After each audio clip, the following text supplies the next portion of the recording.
તો લોકસભા ચૂંટણીના પ્રચારના આડે હવે ગણતરીના દિવસો જ બાકી રહ્યા છે। આપણે જણાવી દઈએ કે બંને મુખ્ય પક્ષો તરફથી પ્રચાર તેજ કરવામાં આવ્યો છે। વાત કરીએ કોંગ્રેસની તો રાહુલ ગાંધી થોડીવારમાં જૂનાગઢ પહોંચશે। આપણે જણાવી દઈએ કે સૌરાષ્ટ્રમાં ખાસું ભાર આપવામાં આવી રહ્યું છે। જૂનાગઢમાં સભા સંબોધ્યા બાદ ભુજમાં તેઓ ચૂંટણી પ્રચાર કરશે। રાહુલ ગાંધી જૂનાગઢના વંથલીમાં સભા કરશે। આપણે જણાવી દઈએ કે થોડીવારમાં જ તેઓ જૂનાગઢ પહોંચશે અને ત્યાં તેઓ વિશાળ જનસભાને સંબોધન કરશે। આપણે જણાવી દઈએ કે રાહુલ ગાંધીનો આ કાર્યક્રમ છે। સૌથી પહેલા તેઓ વંથલીમાં પહોંચશે અને ત્યારબાદ આપણે જણાવી દઈએ કે અન્ય જે કાર્યક્રમો છે તેના તરફ તેઓ આગળ વધશે। વાત કરીએ જૂનાગઢના રાજકીય સમીકરણ વિશે તો ખાસ કરીને જૂનાગઢમાં કોળી વિરુદ્ધ કોળી ઉમેદવારનો જંગ જામ્યો છે। અહીંથી કોંગ્રેસ તરફથી પૂંજા વંશ મેદાને છે।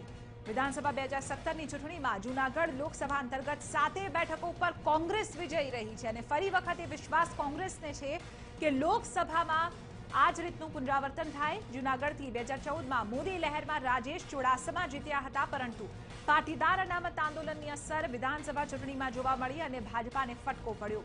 જૂનાગઢ બેઠક ઉપર ભાજપા અને કોંગ્રેસ વચ્ચે કાંટાની ટક્કર જોવા મળી રહી છે। ખાસ આપણે વાત કરીએ સૌરાષ્ટ્રમાં શા માટે પ્રચારને લઈને આટલો ભાર આપવામાં આવી રહ્યો છે તેની પાછળનું કારણ વિધાનસભા ગુજરાત વિધાનસભા 2017ના જે પરિણામો છે તેને લઈને બંને પક્ષો તરફથી અહીં જોર વધારવામાં આવ્યું છે। ખાસ ભારતીય જનતા પાર્ટીની વાત કરવામાં આવે તો અહીં બીજેપીને ખાસું નુકસાન વિધાનસભામાં જોવા મળ્યું હતું। 2014માં ભલે અહીં તેમના ઉમેદવાર જીત્યા હતા સૌરાષ્ટ્રમાંથી, પરંતુ સૌથી વધુ નુકસાન તેમને વિધાનસભા 2017 ગુજરાતની ઇલેક્શનમાં થયું હતું, જે બાદ ફરી એક વખત કહી શકાય કે વડાપ્રધાન નરેન્દ્ર મોદીનો કાર્યક્રમ અહીં ગોઠવવામાં આવ્યો અને પ્રચાર પર ભાર સૌરાષ્ટ્ર રિજન છે તેનામાં વધારે આપવામાં આવ્યો અને ખાસ કરીને કોંગ્રેસની વાત કરવામાં આવે તો અહીં કોંગ્રેસ એક રીતે મજબૂતાઈથી જોવા મળી રહી છે। વિધાનસભા 2017ના પરિણામો પર નજર કરવામાં આવે તો અહીં કોંગ્રેસ આપણે જણાવી દઈએ કે બીજેપીને જોરદાર ફટકો આપ્યો હતો। જૂનાગઢમાં જાહેર સભા સંબોધીને કોંગ્રેસ અધ્યક્ષ રાહુલ ગાંધી ભુજ જવા માટે રવાના થશે। સૌરાષ્ટ્ર અને કચ્છની જો બેઠકો જીતવાના લક્ષ્યની સાથે રાહુલ ગાંધી અહીં 2 સભા સંબોધશે। કચ્છમાંથી કોંગ્રેસે નરેશ મહેશ્વરીને મેદાને ઉતાર્યા છે।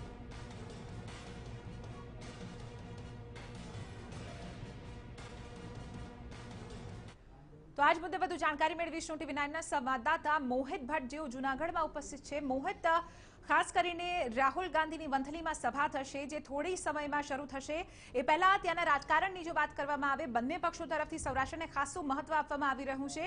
વડાપ્રધાન બાદ હવે કોંગ્રેસ અધ્યક્ષ રાહુલ ગાંધી પોતે પહોંચશે। 2017 વિધાનસભાના પરિપ્રેક્ષ્યમાં સૌરાષ્ટ્રમાં કોંગ્રેસ મજબૂત છે। જો લોકસભાની વાત કરવામાં આવે તો ક્યાંક બીજેપીને અહીં કોઈ પડકાર લાગે છે અને કોંગ્રેસે એટલે જ અહીં પ્રચાર એટલો જોરમાં શરૂ કર્યો છે।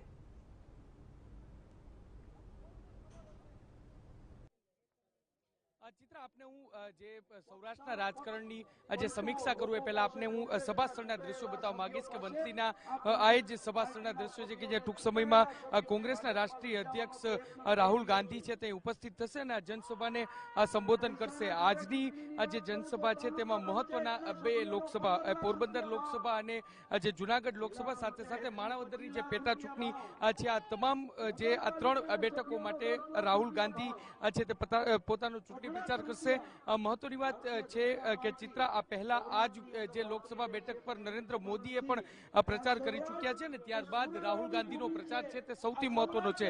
આપને જે સૌરાષ્ટ્રના રાજકારણની વાત કરવામાં આવે તો જે રીતે બંને રાજકીય પાર્ટી છે તે ભાજપ હોય કે કોંગ્રેસ, આ બંને સૌરાષ્ટ્રને ખાસું મહત્વ આપી રહી છે। તેમાં પણ સૌથી મહત્વની વાત છે કે જે મુખ્ય 3 બેઠકો છે કે જ્યાં રસાકસીનો જંગ માનવામાં આવે છે, તે પછી પોરબંદરની બેઠક હોય, જૂનાગઢની બેઠક હોય અને સુરેન્દ્રનગરની બેઠક, આ 3 એવી બેઠક છે કે જ્યાં ભાજપ અને કોંગ્રેસ વચ્ચે રસાકસીનો જંગ છે અને એટલા માટે જ બંને રાજકીય પાર્ટીઓએ જે આ 3 બેઠક છે ત્યાં જ પોતાનો પ્રચાર છે તે વધુ કરતા હોય તેવું સ્પષ્ટપણે લાગી રહ્યું છે। રાહુલ ગાંધી સૌપ્રથમ જ્યારે ગુજરાતની મુલાકાતે આવ્યા હતા ત્યારે તેમને જે અમરેલી અને ભાવનગરની વચ્ચે જે મહુવા છે ત્યાં પોતાની જે સભા છે તે સભાને સંબોધન કરી હતી અને ત્યારબાદ જે ગઈકાલે જે પ્રધાનમંત્રી નરેન્દ્ર મોદીએ સુરેન્દ્રનગર અને અમરેલી અમરેલી આ બંને જે બેઠક પર પોતાની જે લોકસભાની સભા છે તેને સંબોધન કરી, એટલે કહી શકાય કે જે સીટો પર રસાકસી ભર્યો જંગ છે ત્યાં બંને રાજકીય પાર્ટીઓ છે આ બેઠકો પર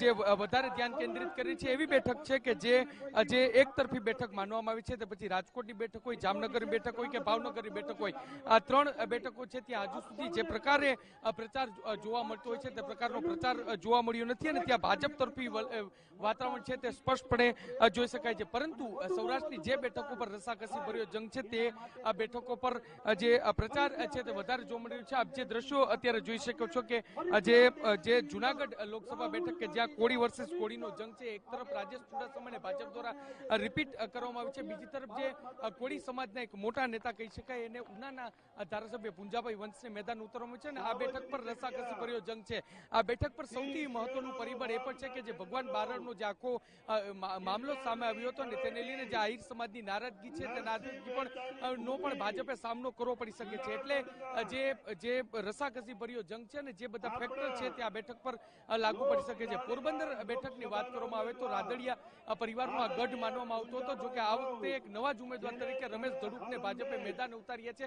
અને તેની સામે પાટીદાર નેતા અને પાસમાં જેઓ સૌથી વધારે સક્રિય હતા તેવા લલિત વસોયા મેદાને છે. ત્યારે આ બેઠક પર રસાકસી ભર્યો જંગ છે, કારણ કે જયેશ રાદડિયા એના પરિવાર માટે તેમને ટિકિટ માંગી અને ટિકિટ ન મળવાને કારણે સમર્થકો દ્વારા નારાજગી વ્યક્ત કરવામાં આવી હતી.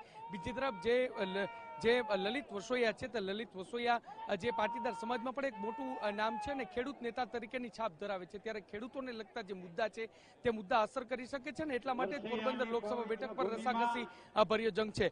જવાહર ચાવડા જે માણાવદર બેઠક પર જે કોંગ્રેસના ધારાસભ્ય હતા પરંતુ તેમને રાજીનામું આપ્યા બાદ પક્ષાંતર કર્યા બાદનું જે પ્રથમ ચૂંટણી છે ને તેમાં તેમને પક્ષ છોડ્યો, તેને લઈને જે સ્થાનિક નારાજગી છે તેમને સામનો કરવો પડી શકે છે અને તેને લઈને આ બેઠક પર પણ રસાકસી ભર્યો જંગ છે ને કોઈ પણ વ્યક્તિ આ બેઠક પર કયા પ્રકારનું પરિણામ આવશે તે જે નિશ્ચિત કરી શકે તેમ નથી. એટલે જે ત્રણ બેઠકો માટે આજે જે રાહુલ ગાંધી ચૂંટણી પ્રચાર કરવાની છે ત્યાં ત્રણેય બેઠક પર રસાકસી ભર્યો જંગ છે અને તેને લઈને જ કોંગ્રેસના કાર્યકર્તા છે તેમાં પણ ઉત્સાહ અત્યારે જોવા મળી રહ્યો છે. જી ચિત્રા, આપની પાસેથી મોહિત આગળ પણ વધુ અપડેટ લેતા રહીશું. તો હાલ આપને જણાવી દઈએ કે સૌરાષ્ટ્રમાં સભા સંબોધવા માટે રાહુલ ગાંધી અહીં થોડા મિનિટો બાદ અહીં પહોંચશે. તે પહેલા આપણે જણાવી દઈએ કે જૂનાગઢનું જે ગણિત જોવા મળી રહ્યું છે, અહીં આ વખતે કોળી વર્સિસ કોળીનો જંગ જોવા મળી રહ્યો છે. મહત્વની વાત છે કે ખેડૂતોનો પ્રશ્ન મોખરે રહેશે અને એટલે જ સૌથી વધુ વોટર્સની સુધી તેમનો સંદેશો પહોંચે અને તેને લઈને જ રાહુલ ગાંધી અને ખાસ કરીને કોંગ્રેસ પક્ષ તરફથી સૌરાષ્ટ્રમાં પ્રચારની રણનીતિ ઘડવામાં આવી છે.